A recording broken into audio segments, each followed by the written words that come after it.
Hello, this is Mrs. Alley, and we are in Chapter 3, starting on page 64, and we're going to be going through how to make a general journal.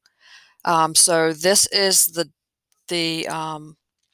form that you're going to use.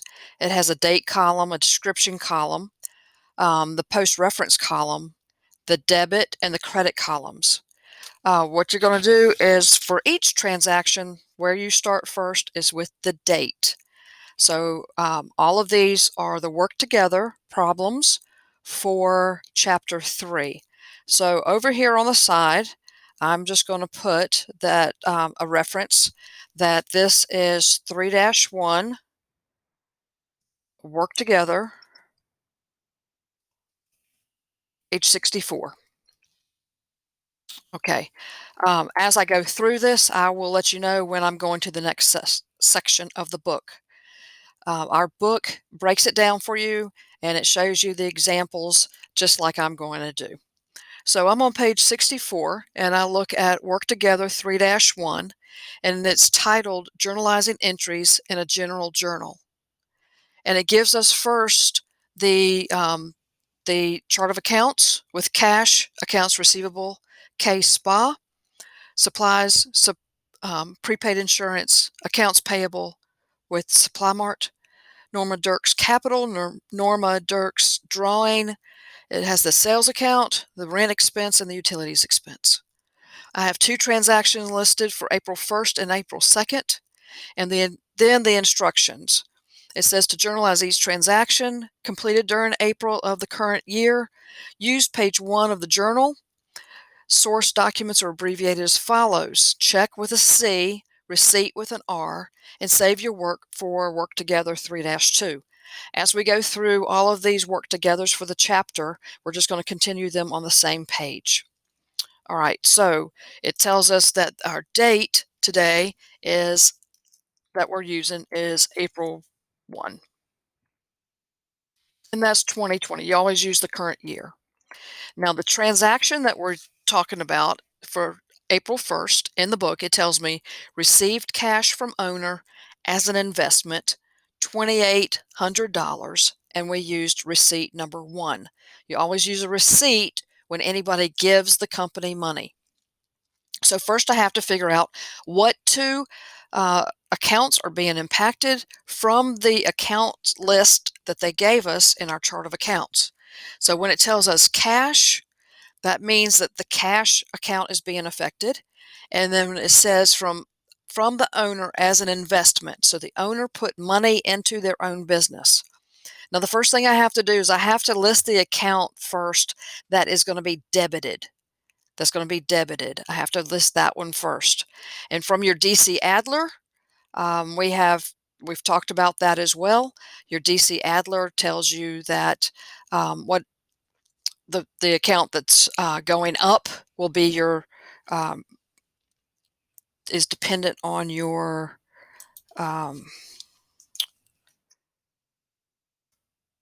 on your normal balance. And let me see if I can get this posted here for you guys so that it makes sense. But you need to always have your DC Adler with you. And let me move the C over here. Take it out of here. All right. And then it had, with our DC Adler, remember it had a T-chart. And y'all are familiar with T-charts. And then it had this line going down the middle of it, which makes it a T-chart. All right. And the equal sign is actually that line going straight down. Okay. So now I'll move my C over a little bit. I'll move my D over a little bit, just so it looks a little better. All right. And then we have A for assets. We have D for drawing. We have E for expenses. We have L for liabilities. We have E for owner's equity. And we have R for revenue. And with these, I am going to center them. All right. So this tells me my normal balance um, for these accounts, these classifications of accounts, that is. All right. So cash is an asset, and assets go up on the debit side. So that tells me that cash has to go here. The dollar amount is $2,800. The post reference code is R1. That means receipt number 1 was used for this because the owner gave the money to the business. And this is the business receiving this money. All right, so to put your credit account in, the first thing that you have to do is you have to indent. I just move over 5 spaces. You have to indent. This is a must. All right, so if it was the owner putting money into their own company, then that's Norma Dirks Capital account. And again, that's just $2,800. All right, now I can see that my debits equal my credits. That has to be all the time up here. It has to be all the time debits equal credits. I have the reference so that if anybody comes behind me, an auditor or the manager or whoever, they can see, they can go back and look at the receipt book, and they can see where this came from. All right, so that takes care of the first transaction. The second transaction, it says, is April 2nd, and this time it's saying that paid cash for supplies. Now, I've got to figure out what 2 accounts are being impacted, and look up at your chart of account, and you'll see that there's one there that says supplies and another one that says cash. Okay, what kind of accounts are they? What classification are they? And in this case, they are both assets. They are both assets. So you got to figure out which one is going up, which one is increasing, that is. That's the one that has to go in the debit side. So if I'm buying supplies, that means that my supplies are going up. They're increasing, if I spell it right. Supplies are increasing by how much? Norma spent $415 on her supplies, and she paid cash for that. So the cash is in the credit account. Now notice here, if cash is an asset and it increases on the debit side, that means that it decreases on the credit side. So this makes sense. We're paying cash out. It's decreasing, so that's why it has to be cash has to be a credit because it's decreasing. Now right here, I'm not finished yet with this transaction. I have to put that the company used check number 1. Whenever companies pay, it says cash, but here's the thing. They always pay with a check because the check itself is a source document to say what that check was for. All right. Now, if you need to, you can go back in this video, watch that again, listen to all the points again. I got it from page 64. But now I'm going to 3-2, work together, and this is on page 69. And we're going to do the same thing, only it's going to give us different types of accounts and transactions to do. In your pages, in your book, it shows you step by step how to do these as well. All right, so I'm on page 69. I'm at work together. It says journalizing entries in a general journal again. It's the very same list of accounts because it's the same company. It's just a continuation of the 3-1, same company though, with Norma Dirks being the owner. And so it starts off with April 5th, and it tells me that the company bought supplies on account from Supply Mart. Bought supplies on account. So here's what happened. The company went to Supply Mart and said, we need some of your supplies, but we don't want to pay you yet. So we're going to give you a promissory note. We're going to give you a promise that we'll come back and pay you later. So we're going to take your supplies right now. We will pay you later. So the account that is being increased, or the debited account, is supplies, because supplies is an asset and the supplies are increasing. Now, as far as the post reference, it tells us in the instructions there with April 5th, bought supplies on account from Supply Mart, $600, and it tells us that we're using memo number 1,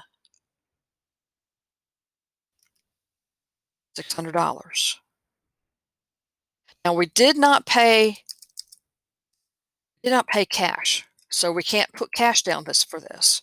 We gave them an IOU. I will pay you later. That is the same. That is a liability. That is taking a loan out for this merchandise that we just bought. These supplies that we just bought. You took a loan out for them because you didn't pay them right now. So this is accounts payable, and it is Supply Mart. Now, loans, liabilities and loans go up in the credit column. So it makes sense for us to put this $600 in the credit column, because now we owe them. Now we have a loan that we owe Supply Mart. Our supplies went up, and they were assets. That made sense for them to go up in the debit column. The next transaction is April 7.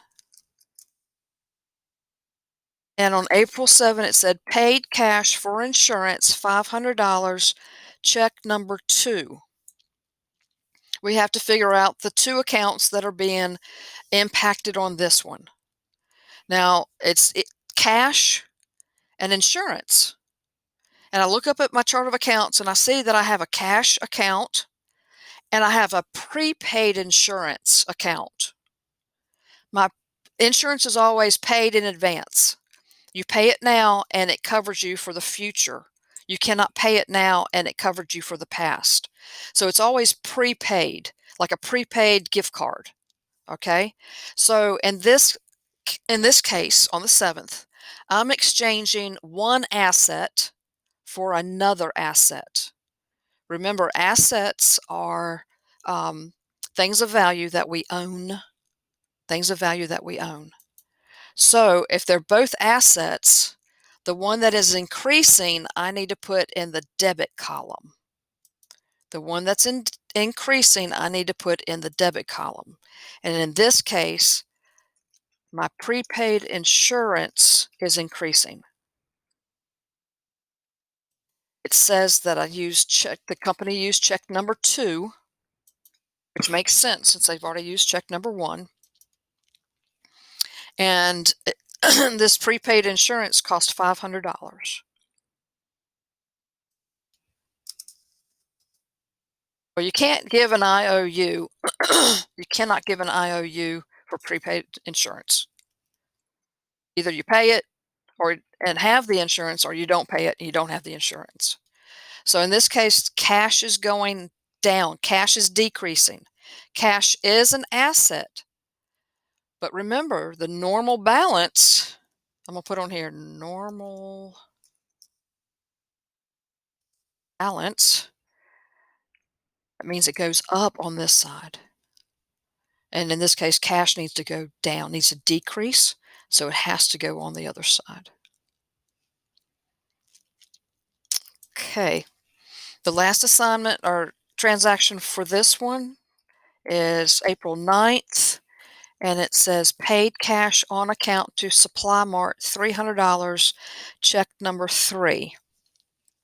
Okay, so we owe Supply Mart up from up here on the 5th. We took supplies from them, but we didn't pay them. This is this instance, this transaction is where we're going to pay them some of what we owe them. All right. So accounts payables, or they are a loan.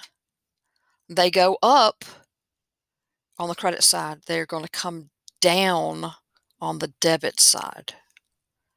So here I'm going to put accounts payable, Supply Mart, because we are paying part of this loan off.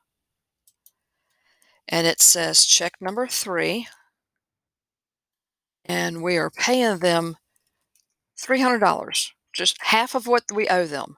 But you know what? They are happy with that. Cash is going out to them. So that means my cash is decreasing, which an asset to decrease is on the credit side. So put this on the credit side. All right. I don't have any way of knowing if you have any questions about that. You can go back in the video if you like and watch a little bit more of it. Watch it over again if you like, to pick those out. Now I'm going on to 3-3.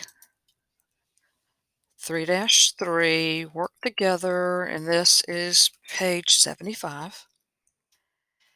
And it's the same company again, just this time they didn't take the space up in the book to list all of the charts in their their accounts in their chart of accounts. We just have to flip back to see what they are. So we've got a few different transactions in this one. It's the same process. You start with your debit account and then you put your credit account. You have to make sure that your debits equal your credits. These kind of stair step down. Likewise, these stair step down to let me know which one's the debit and credit.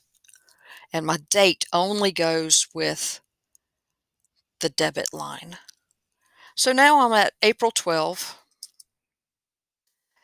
and it says paid cash for rent.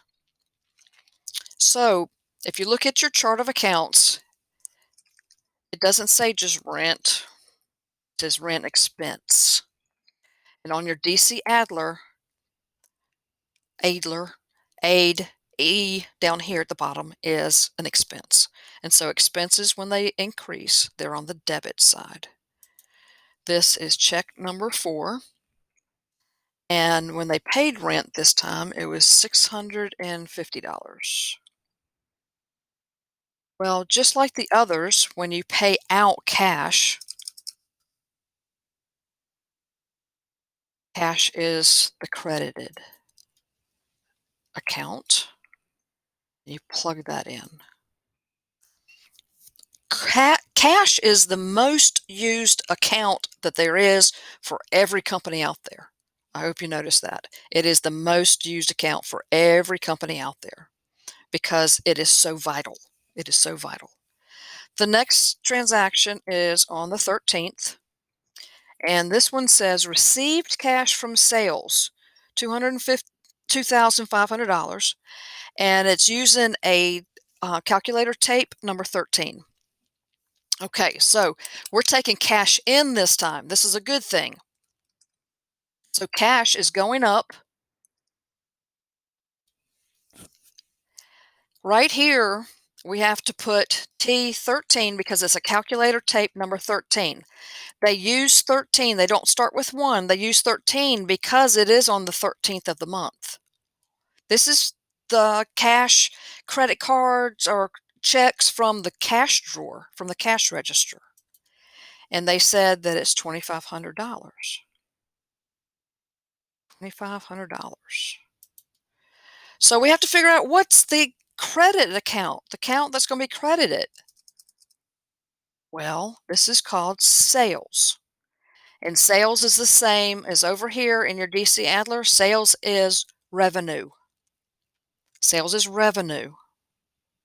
So when revenue increases, it increases on the credit side. So this makes sense for us to put it in the credit side. Sales went up. That's a good thing. All right, next we have April the 14th, and it says sold services on account to K Spa, $480. S1. Okay. S1 is a sales invoice. K Spa, whoever they are, they came in and they took merchandise from us and they said, "We'll pay you later." Notice it does not say they're paying with cash. It says sold services on account. So this is an accounts receivable. K Spa. And if you look back at your chart of accounts, you'll see that one, accounts receivable. And the dollar amount is $480.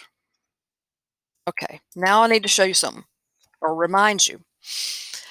An account receivable is a promise that this customer is going to pay you in the future.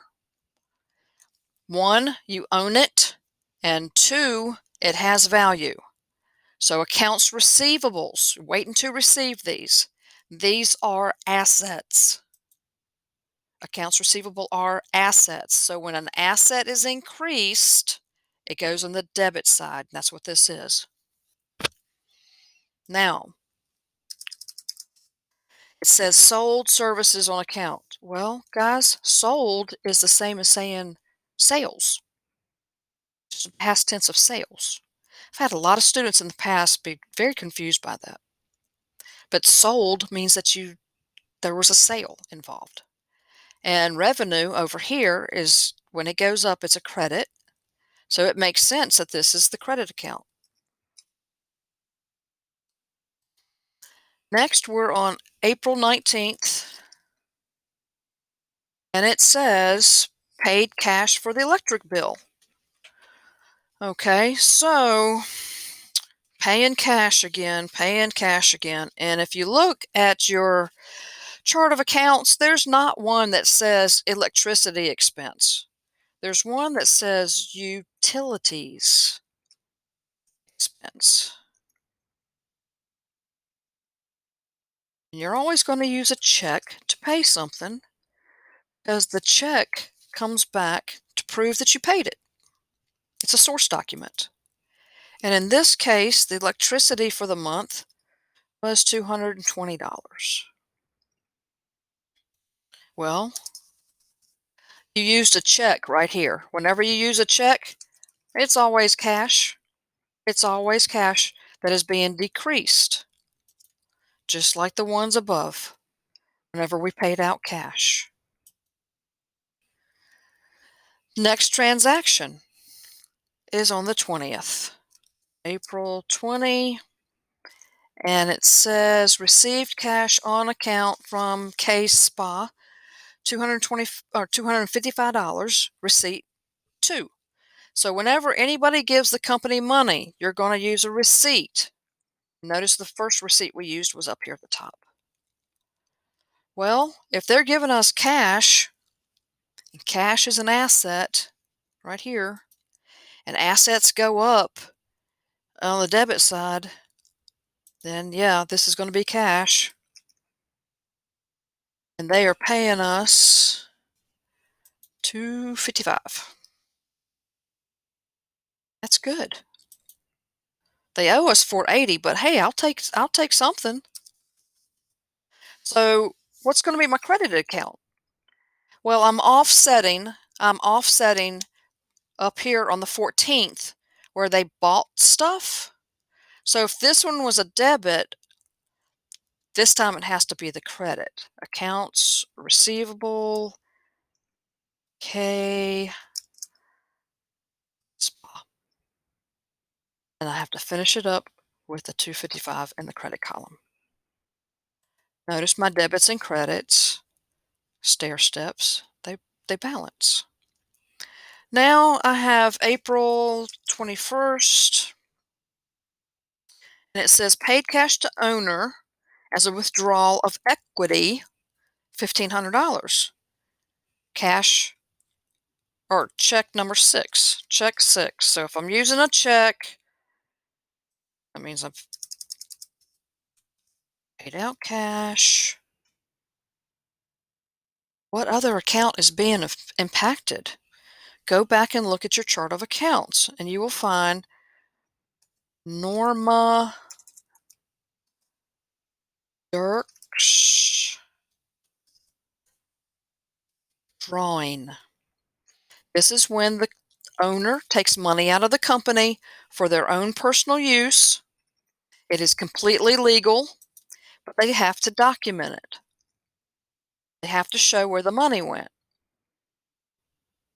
Oops. They have to show where the money went. If they don't, then the auditor's going to get really weirded out on it, and it'll look like embezzling. So they can take money out of their own business, that's fine. They just have to document it. And Norma Dirks drawing, and that's the D right there in your DC Adler drawing. When it increases, it goes up on the debit side. Well, we already have talked about cash decreasing is always on the credit side. All right, so that takes care of that. Now I'm going to go to 3-4, work together, and this is on page 80.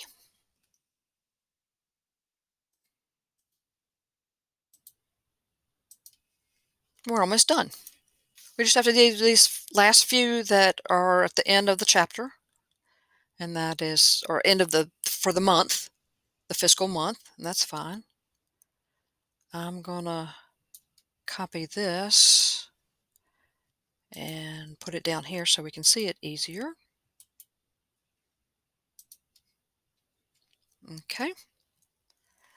So my first transaction is April the 22nd, and it says paid cash for the water bill. So this is utilities expense, and it's going to be a check number 7, and it's $180.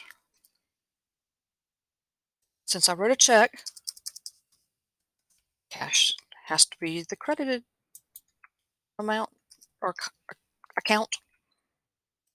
So that takes care of that one. Utilities includes your internet, phone, water, electricity, any of those types of things. Those are considered your utilities for your business.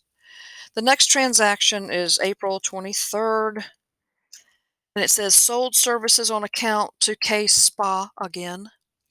So this is an accounts receivable because Case Spa took something from us, but they're going to pay later. And this time it is sales invoice number 2, and it's $345.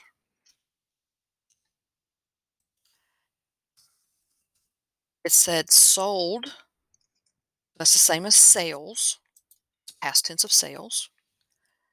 You're going to put the same dollar amount in so that your debits equal your credits.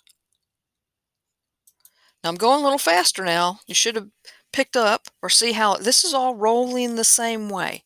This is all rolling the same way. It's just finishing out the month for this company for the whole month of April.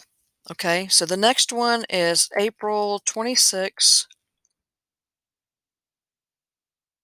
and it says received cash from sales. Fantastic. Cash is going up. We're going to use T and 26 because this is the 26th of the month. And it's $980. This is sales because it says so.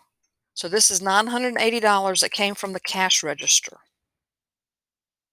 My debits still equal my credits. I still have have a document, a source document for every transaction. Now we're at April the 27th. Oh, April 27th has 2 transactions that happen, which is very common to have several transactions on a day. Paid cash to owner as a withdrawal of equity, $420. Okay, so do you remember this was Norma Dirk's drawing? You're paying cash out, so it's got to be a check. This is check number 8. It's $420. You're taking it out of the cash. It's very legal for her to take her own money. You just have to document it.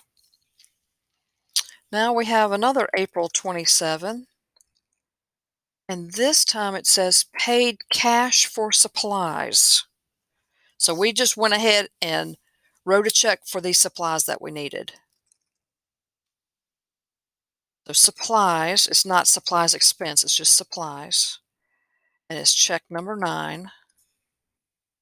And it's $66.